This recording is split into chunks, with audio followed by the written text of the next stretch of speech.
Hello दोस्तों, नमस्कार। मैं हूं आयुष और आप देख रहे हैं ऑनलाइन पार्टनर पाठशाला। आज मैं आप लोगों को अपरिमेय संख्या सिद्ध करने के लिए बताएंगे और हमें उम्मीद है कि यदि आप मेरा एक फुल वीडियो देख लेते हैं, पूरा वीडियो देख लेते हैं तो आपको समझ में आएगा, आपको रटने की ज़रूरत नहीं है। चलिए देखिए, ई आपका क्लास 10th का है और इसमें है जो कि आपको हर साल पूछा जाता है कि वो क्वेश्चन बार बार हर साल पूछा जाता है और आप उसको रट लेते हैं। ठीक है, कहाँ पे है? देखिए, एक्सरसाइज है प्रश्नावली 1.3। देखिए क्या है इसमें। क्वेश्चन लिखा है नंबर 1। अब प्रश्नावली जब बात करते हैं, एक्सरसाइज आप बोल सकते हैं तो 1.3। 1 नंबर में क्या लिखा है? सिद्ध करें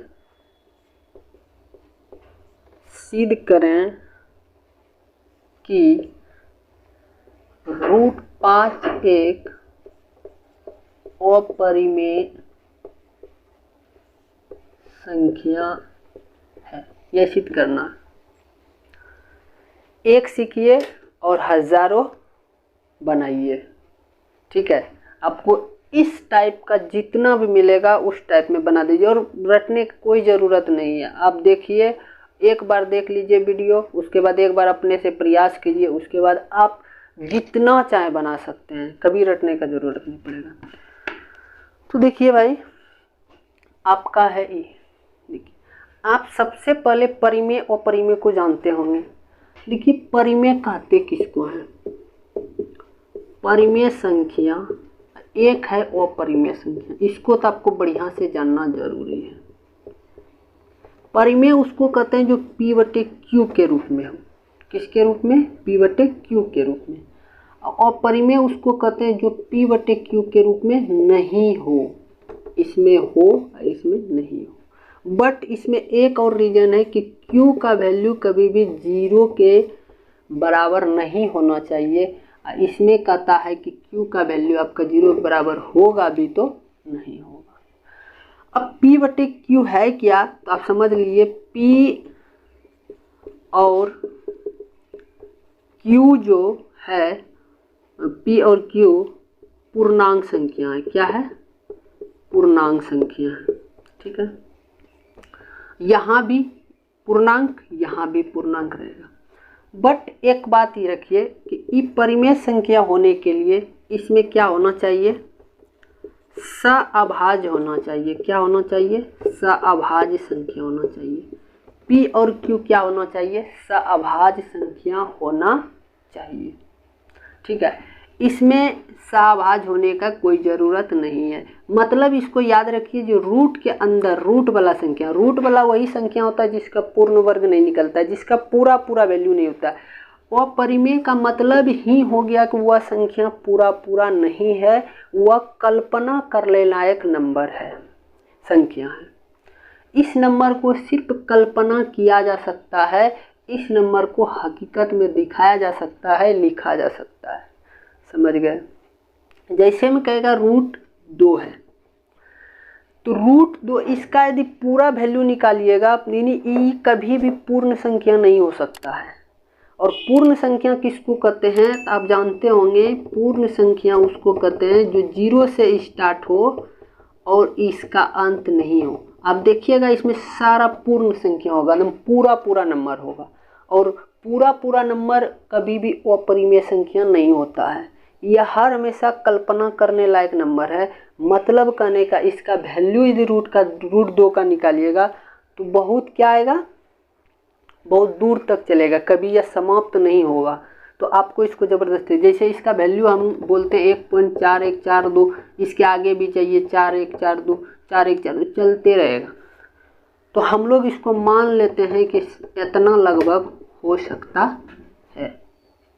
ठीक है, तो इस सब चीज़ को आपको ध्यान में रखना पड़ेगा। चलिए अब इस पे बात करते हैं हम लोग। तो √5 सबसे पहले आप इसको क्या कीजिए, मानिए।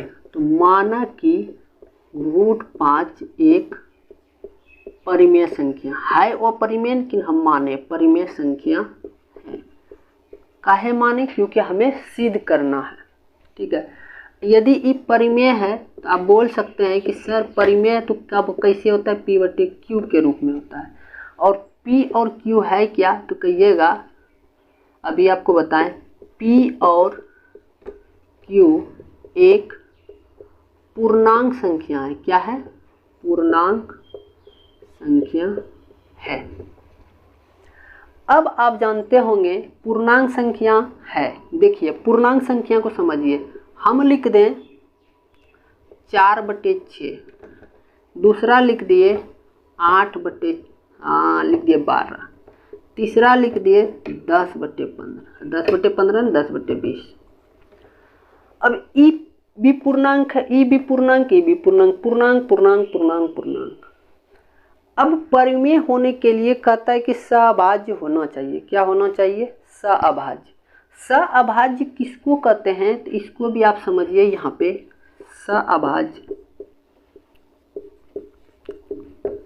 सहअभाज्य किसको कहते हैं, सहअभाज्य उसको कहते हैं जिसका एचसीएफ यानी लघुत्तम महत्तम समवर्तक 1 होना चाहिए। क्या होना चाहिए, 1 होना चाहिए। यदि P और Q का P और Q का एचसीएफ यदि 1 होता है तभी वह परिमेय होगा, अन्यथा वह परिमेय नहीं होगा। तो उसको लाना पड़ता है हम लोग को। देखिए किसे, इसका एचसीएफ कभी 1 होगा, नहीं होगा। 4 और 2 का एचसीएफ जो होगा कितना होगा, 2 होगा। कितना होगा, 2 होगा। तो हमको क्या चाहिए, इसको पहले P बटे Q के रूप में लिखना है।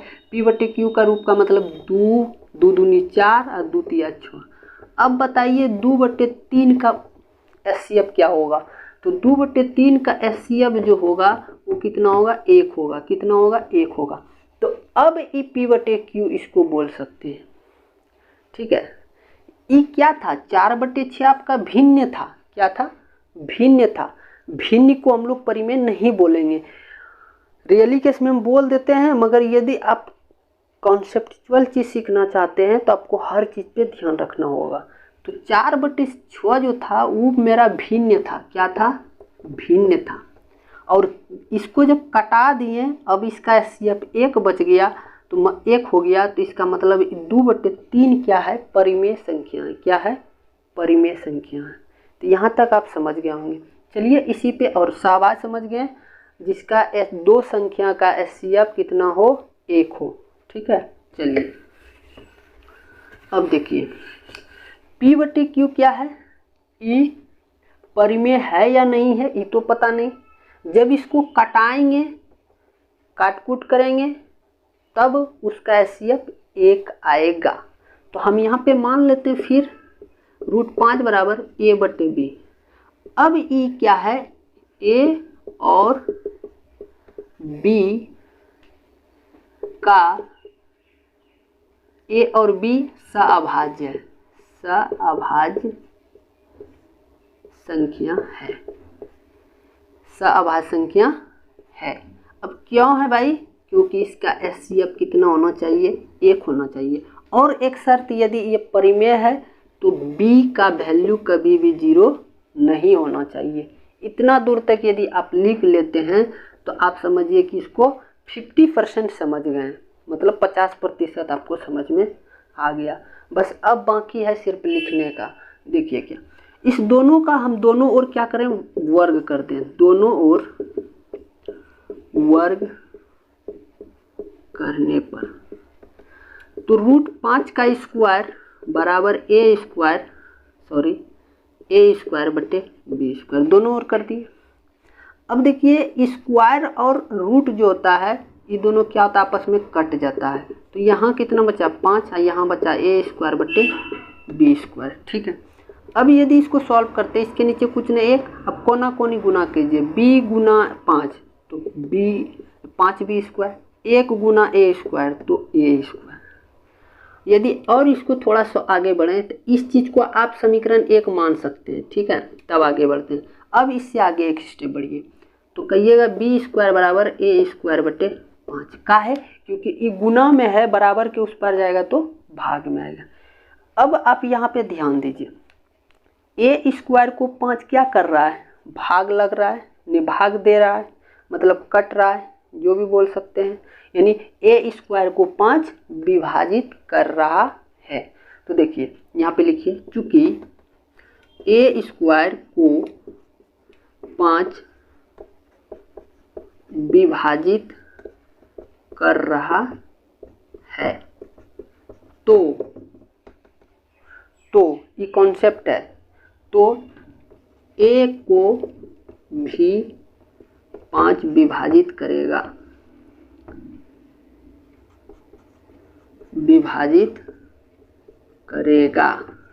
अब बोलिए कैसे? ये तो सर ए स्क्वायर को 5 भाग लग रहा है, मतलब ए स्क्वायर को 5 यदि भाग लग रहा है तो जरूरी है कि ए भी 5 से विभाजित होगा।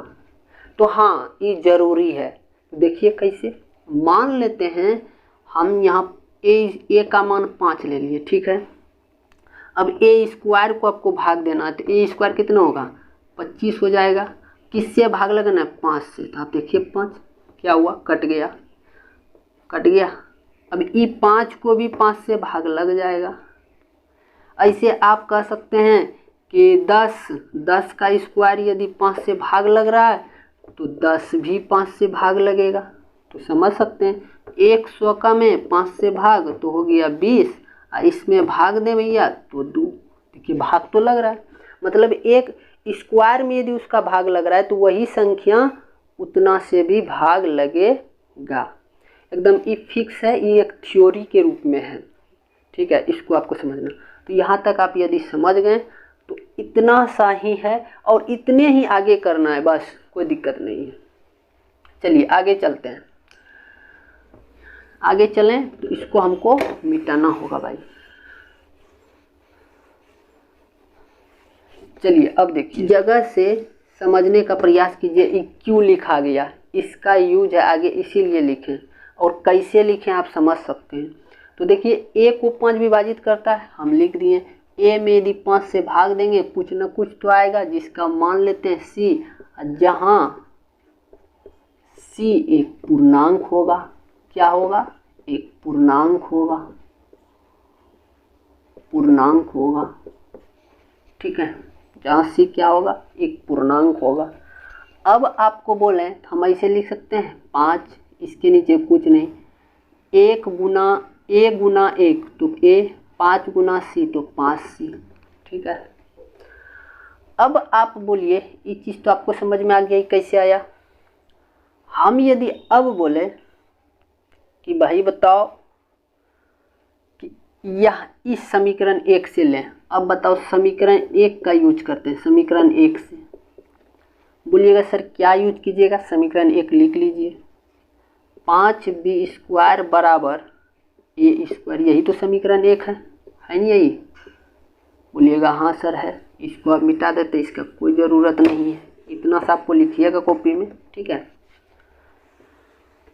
अब देखिए ये चीज़ लिख दिए, आप यहाँ पे बता सकते हैं कि यहाँ पे बी स्क्वायर है, हाँ ठीक है, ये समीकरण हो गया। अब इस चीज़ का वैल्यू इसमें ए का वैल्यू कितना है, 5c है, तो यहाँ पे आप लिख सकते हैं ए स्क्वायर बराबर 5c। ए का वैल्यू 5c, इसमें स्क्वायर है तो इसको स्क्वायर चढ़ा दीजिए। तो अब देखिए 5b स्क्वायर बराबर 25c स्क्वायर आपको हो गया।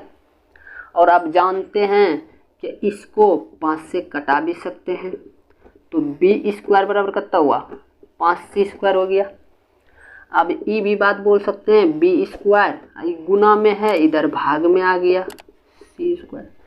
अब आप बताइए, वहाँ पे भी यही कंडीशन था, यहाँ पे समझने पड़ेगा, वहाँ भी यही कंडीशन था, ए स्क्वायर बटे 5 हो गया था, और किसके बराबर हुआ था, बी स्क्वायर। यहाँ पे देखिए बी स्क्वायर बटे 5 बराबर सी के स्क्वायर।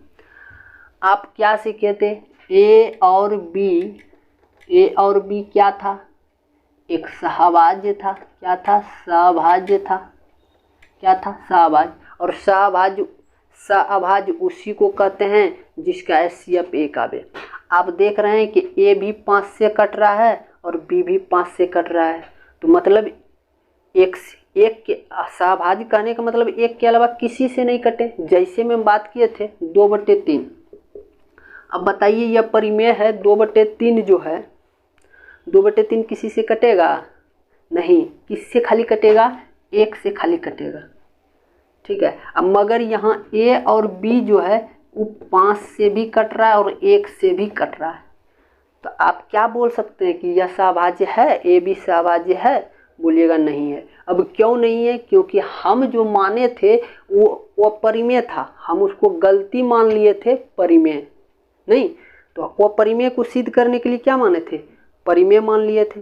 हम जो गलत माने उसका परिणाम यहाँ मिल गया कि भैया आप गलत माने हैं, तो हम यहाँ पे आपको दिखा दिए, हम 5 से भी विभाजित होंगे और 1 से भी विभाजित होंगे।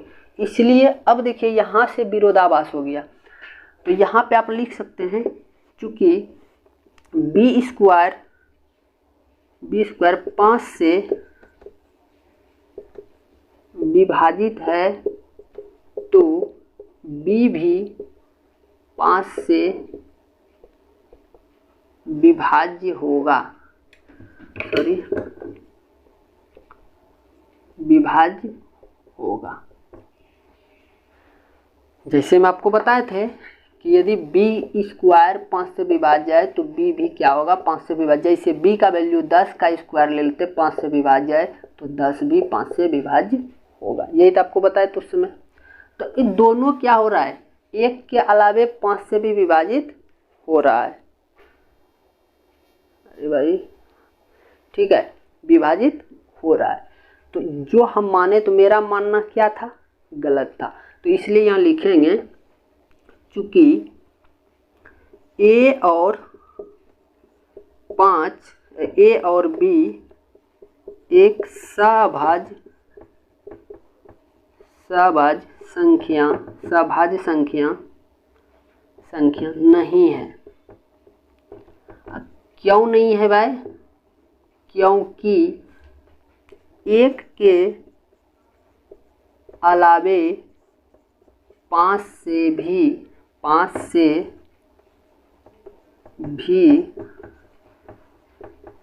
विभाजित हो रहा है। अतः मेरा मानना गलत साबित हुआ, मेरा मानना गलत साबित हुआ, इसलिए हम कह सकते हैं कि √5 एक अपरिमेय संख्या है। ये चीज़ आपने मन से लिखे हैं, आप भी अपने मन से, यदि इसको समझ गए तो यही चीज़ आप लिखें। ए बी एक सहभाज्य संख्या नहीं है क्योंकि एक के अलावे 5 से विभाजित होता है, अतः मेरा मानना गलत साबित हुआ, इसलिए हम कह सकते हैं कि √5 क्या है, एक अपरिमेय संख्या है। तो हम उम्मीद करते हैं आपको समझ में आया होगा। यदि आपको समझ में आया होगा तो आप जो है इसी तरह इसका निकाल सकते हैं, इसी तरह इसका निकाल सकते हैं, इसको प्रूव कर सकते हैं, इसी तरह इसको प्रूव कर सकते हैं, इसी तरह आप जो है इसको प्रूव कर सकते हैं। मतलब जितना ये 3-4 तो यदि प्रूव कर लेते तो आपको याद हो जाता है और कॉन्सेप्ट भी समझ में आ जाएगा, तो आप कभी नहीं भूलिएगा। तो यही है, टीचर करता क्या है, तो विरोधाभास किताबी भाषा में आपको बहुत कुछ लिख देगा, लंबा चौड़ा बता देगा, कुछ नहीं समझ में, आपको रटना ही पड़ेगा। तो यहाँ पे आपको रटने का कोई ज़रूरत नहीं, बस आप समझिए ध्यान से। हम समझने का कोशिश भी किए हैं, ठीक है। और ई लिखने का जहाँ तक बारी आप लोग में प्रॉब्लम है ई लिखने का, तो लिखने में देखिए जो चीज़ की है वही चीज़ लिखें। ए बी 5 से विभाजित हो रहा है, सहभाज्य नहीं है, इसलिए मेरा मानना क्या है, गलत है। गलत है तो √5 एक अपरिमेय संख्या है, ठीक है।